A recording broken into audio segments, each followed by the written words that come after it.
waxaa maalintii shanaad xiran Safiya Aadan Roble oo ciidanka booliisku ka soo qabteen gurigeeda maalintii ciidda ka horeysay. haweeneydan ayaa maalmo ka hor warbaahinta ka hadashay iyadoo wajiga u niqaaman yahay magaceedna bedeshay. waxa ay sheegtay in Mareykanka iyo Israa'iil ay faraha kala baxaan arrimaha Iiraan. qoyskeeda ayaa BBC-da u sheegay in gabadhani maskaxda ka xanuunsanaysay horena loo geeyay goobaha caafimaadka maskaxda. wariyaha BBC-da magaalada Hargeysa Sidiiq Maxamed Buumad ayaa Safiya walaalkeed oo la yiraahdo Axmed Aadan Roble weydiiyay sababta loo xiray walaashii. xariga walaalo wuxuu dhacay si axadda 7 Ramadaan meelaha ay ka hadashay arrinta Iiraan iyo u dhaxaysa Mareykanka si guud bay uga hadashay dabadeedna maalintii ku xigtay ra'iisul bariyo kala soo galisay Isniinta ayaa laba xaajidood oo ciidanka booliiska ka wareegan gurigeeda saasaana lagu xiray markan hore waxay ka hadashay in maana anagu markan dambe baan ogaanay la xiray inta caafimaad ahaan dhowr jeer baan u geynay oo hore yar xanuunsatay marna gaboosaan u geynay marna cilaajka laakiin qof ahaan qof guriga dhaqanaya baa balse qofka xaaladiisa caafimaad kulliiba aanu deganayn oo dhowr jeer xanuunsadana waa waxaa qurux badnayd laamaha ammaanku marka Axmedow balintayna laamaha ammaanka gaarin waxaad iiga warantaa iyadu ma gabadh reer leh baa haatan waqtigan iyo caruur bal waa gabadh reer leh oo caruur leh oo oday leh odaygeedii uu joogaa cimradu hadda ku maqay laakiin reer iyo caruur bay leedahay waa gabadh reerkeedii dhaqata marka xanuunka laga yimaado hadalkeeda waa daawatay Iiraan iyo waxay ka hadashay iyo Mareykanka xiriirka xumaaday ee ka dhaxeeya arinta adigu sidoo aragtaa wallahi ra'iisul caamku inta kamid madaxda dawladda ka tirsanna ma ahayn xil Soomaaliland kuma hadleen fikirkeeda shakhsiga ah bay hadlays runtii anigu waxaan u arkaa inaan hataa caburin oo kala oo dadku cilaaqaadka dunida arintii maalmaha taagnaay la hadalhay ayaa hay'adaha shirka Sacuudiga inay ka hadlaysay maalinta ka socday qof ahaan qof islaam oo laga yaabo in dareenka islaamnimadu sii jiitay oo jacaylkaasi laga yaabo ay uga hadlaysay هذه الدنيا ده واحد كذا عيا أنا لا استيقظ من هذا الدنيا معلومة ولا جهلا لكن وده كان واحد مودين بعض يشكي يوحي نقول بدأ يلا الشكية بهذا توقف هذا حر اللي محو مركز واحد نقول صعبين عدي هذا شباب مركز لحره مركز إذن كود دولة ده أما عيدا كمان لحر لأن أنت ولا على الحري أنا لحر نار تتوحي كوبا جنتي معلمي هي هولي جاي فسح ولا قلت شري معلمي هي ده كوبا جنتي إلا يمكن تفسح ولا سكت شري لكن غار بدنا لحر إنه يكون شران ما ويديسن sababta loo xiray walaasha waan weydiinay arintaas bay noo sheegeen in arinta Iiraan ay ka hadashay loo xiray bay noo sheegeen marka waxaan ku qanacnana way noqon weyday ma jeceliin aan dhaleecayo laamaha ammaanka shaqadoodii bay haystaan haddana se waxaan halkan uga diraya ama aanu fikir ahaan ama talo ahaan u siinaya balde in ay ka fiirsadaan taana waxay qofkii banaanka jooga la hubin kara horta xaaladiisa hadii qofkii oo aan xaaladiisa la hubin ama caafimaadkiisa sax ahayn la xiro marka ma waxay ku sheegeen in hadalkeedan loo xiray mise shaki inay cid kale ku xirantay sida urur argagixisa iyo ma dareen caynkaas ciidanku qaban ma waxay noo sheegeen inuu cadeeyeen hadalkeeda inaanu munaasib ahayn bay ilaahdeen hadalka uu ku hadlay tawaanagu waanu garaweynaa sababtaan munaasib ahay runtii qof ku xiray waad garan kartaayo lama doodaysid hadiya jeer wuxuu baday bal sidii qofka loo soo deylaa bad kala macaamilaysa laakiin iyagu siday noo sheegay waxay ahayd in hadalka Iiraan loo xiray oo aad wax la iska weydiiyay arrinka maxaa laga yeelayaa bay yiraahdeen ilaa idinku waxaad ugu tagteen in inantiinii la idin soo daayo maxaad jawaab ka hesheen baaritaan baan sameeynaa bay leeyihiin baaritaankiina way ku jiraan ilaa imikana wax cadoon anagu inantii waanu garanaynaa xataa jaarkeeda qof u wareegta ma ahayn qof gurigeeda dhaaftaba ma ahayn baaritaanka xaq way leeyahay sameeyaan laakiin qofka anigu waxaan ku marka hore leena sharciba ma qabta horta qofka hadii mar uu xanuunsaday marka anigu waxaan leenahay sharciyada lagu soo tabaalo dareenka shakigana qofka intaan la xirin hal loo ogaado baaritaanka taa sameeyaan laamaha amnigu yahay ogaadaan ka hor intaan xirin qofka hagaagkaasina waxa uu ahaa Axmed Aadan Roble oo la dhashay Safiya Aadan Roble oo maalintii shanaad ee Hargeysa ugu xiran hadallo ay sheegtay oo ka dhan ah Mareykanka iyo Israa'iil wuxuuna u waramayay wariyaha BBC-da magaalada Hargeysa Sidiiq Maxamed Buumad.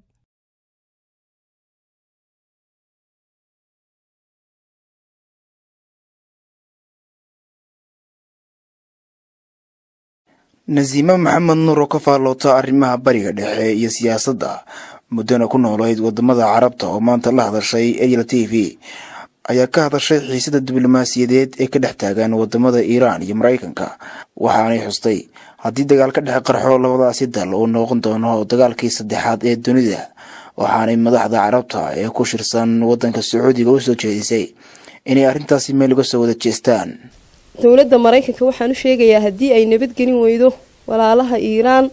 in ay la kulmi doonaan rabaaxa kulul waxaan u cadeynayaa in muslimiinta Afrika oo dhami ay taageersan yihiin ama ay difaacayaanba jamhuuriyadda islaamka ah ee Iiraan boqolkiiba boqol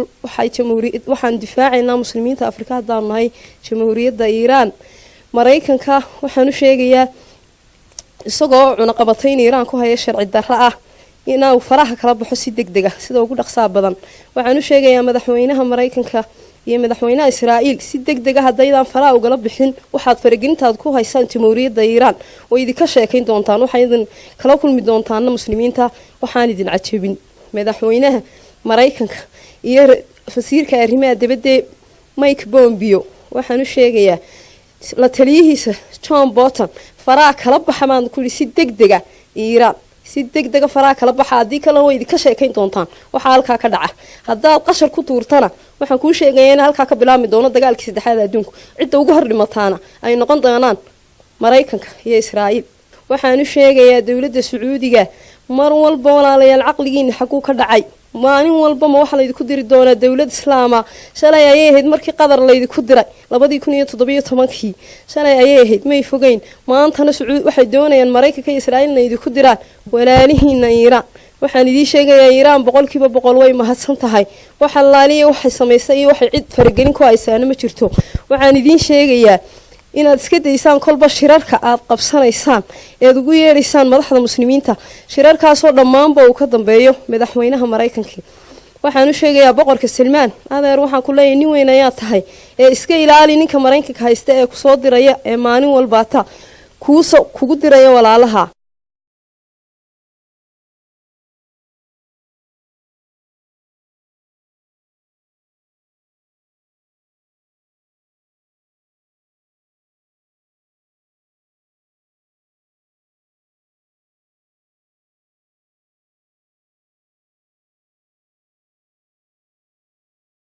xiriirka Sacuudiga iyo Iiraan barigii Shaah waxay ahaayeen laba dal oo aad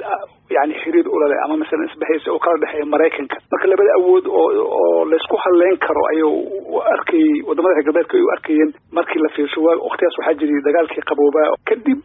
markii uu dhacay revolutionkii islaamiga oo ka dhacay 80 horaadkeedii Iiraan xiriirkaas wax badan ayaa isbedelay.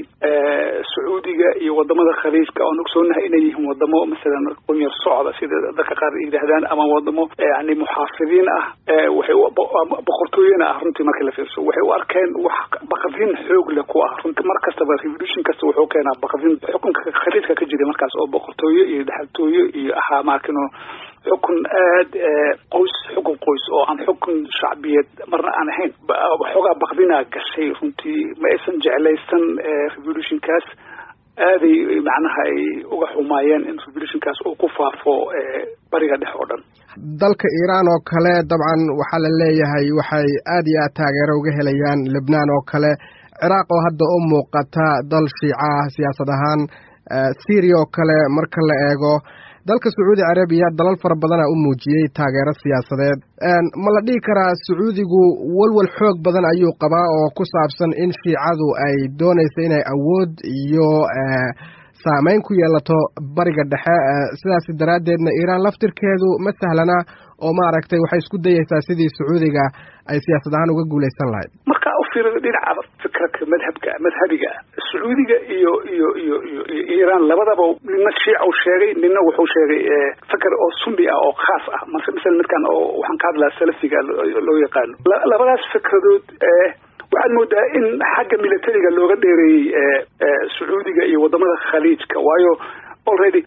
markaad fiirido Lubnaan oo kale Xisbullah ayaa jooga oo dawladda Lubnaan ka xoog badan oo dawladda badan ka xoog badan sida dagaalkiisa markii la qiyaaso oo Israa'iil la galay laakiin arrinta waxay u muuqataa hadda sunni iyo shiica inay isu bedelayso sunniga 85% lagu tilmaamaa shiicada waa 15% marka madhabka salafiga meeshaas oo kuma baaba'ayo haddii ay siyaasadda iyo xiisadu weli ka dhex taagnaato sunni iyo shiica markaa fiiro dadka shiicada ama madaxda shiicada Iran joogta iyo ama Suuriya naftirkeeda waxay leeyihiin fakarka midalan hadda xaq jirka oo ama Daesh ama midka kale oo Al-Qaa'ida oo kale ururada xaq jirka kama marna in ay lug leeyihiin ama ay howlgeliyeen istikhbaaraadka wadamada khaliijka sida Sacuudiga gaar ahaan iyo wadamada khaliijka oo dhan isku dar hakala reebin fakarkaas iyaga naftirkooda waxay u sameystaan inay uga hortagaan midkan shiiciga laakiin markaad fiirido sida ay u abaabulnaayeen nimanka shiicada markaad Lubnaan fiirido Xasan Nasrallah aad u masjid ugu ahaa ama nin hurdada u diiday wadamada khaliijka oo raaxada badan raaxada ku nool oo hantida iyo xoolaha haysta tan labaad Yemen waxay ku noqotay faajica waxa la Sacuudiga waxay la dagaalamayeen gaar ahaan Allah u naxariistay boqorkiisa Cabdallah iyo dadkan kale Sunniyiinta oo ka wada waxa loo yaqaano Rabiic al-Arabi ama waqtigan oo lagu jiro misalan deerta ama maxalliya Arbeed oo dhalinyarada faraha badan oo revolution ka wada ama Tunis ama Masar ama Suuriya naftirkeeda ama maxalliya Liibiya oo Qadaafi ka qaado xukunka isbedeladan kale ay ku mashquulsanayeen